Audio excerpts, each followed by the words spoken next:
Wahabi suka tanya sifat 20 tu datang dari mana? Zaman Rasulullah tak ada, zaman Imam Syafi'i pun tak ada. Tiba-tiba datang sebut sifat 20. Betul apa dia cakap ni, ya? Sifat 20 ni memang tak ada dalam zaman Rasulullah. Zaman Imam Syafi'i pun tak ada. Apa yang tak ada? Istilah sifat 20 tu tak ada. Jangankan istilah sifat 20, istilah ilmu tauhid tu pun tak ada. Ada zaman hadis mana tuan-tuan jumpa? Qala Rasulullah SAW, telah bersabdalah Nabi SAW ketika mengajar ilmu tauhid. Ada Rasulullah, ini pelajaran ilmu tauhid, ini pengajian fiqh. Mana ada? Betul, memang tak ada. Nama tu semua bid'ah. Semua bid'ah tu.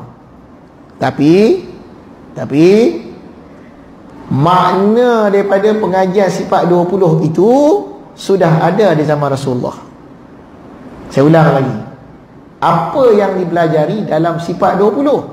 Sifat wujud, sifat qidam, sifat baqa. Benda ni ada tak pada Allah Ta'ala? Ada tak ada? Ada. Tak ada seorang pun berani kata tak ada. Ya? Tak ada seorang pun berani kata tak ada. Zaman Rasulullah mengajar mengenal Tuhan, ada tak benda-benda ni disebut oleh Rasulullah? Ada. Tapi dengan cara dan ayat-ayat yang berlainan. Sesuai di zaman tu semua senang faham. Ya? Ketika zaman itu. Tapi istilah fiqh, istilah tauhid sifat 20 memang tak ada.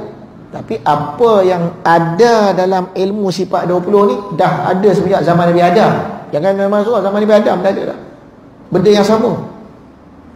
Habis kenapa bila akhir zaman ni buh nama sifat 20? Zaman dulu tak buh nama sifat 20. Supaya senang faham, senang kita nak belajar. Kerana ilmu ni macam benih. Dia tak macam tu je. Dia mengembang.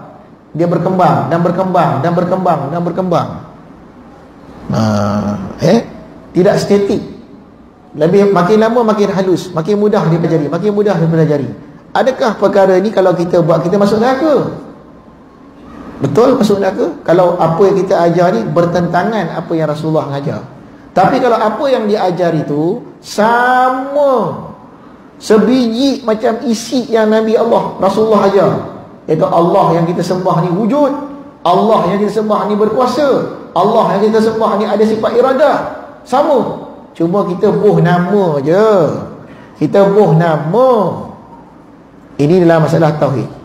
Supaya macam masalah fiqh. Wahabi kata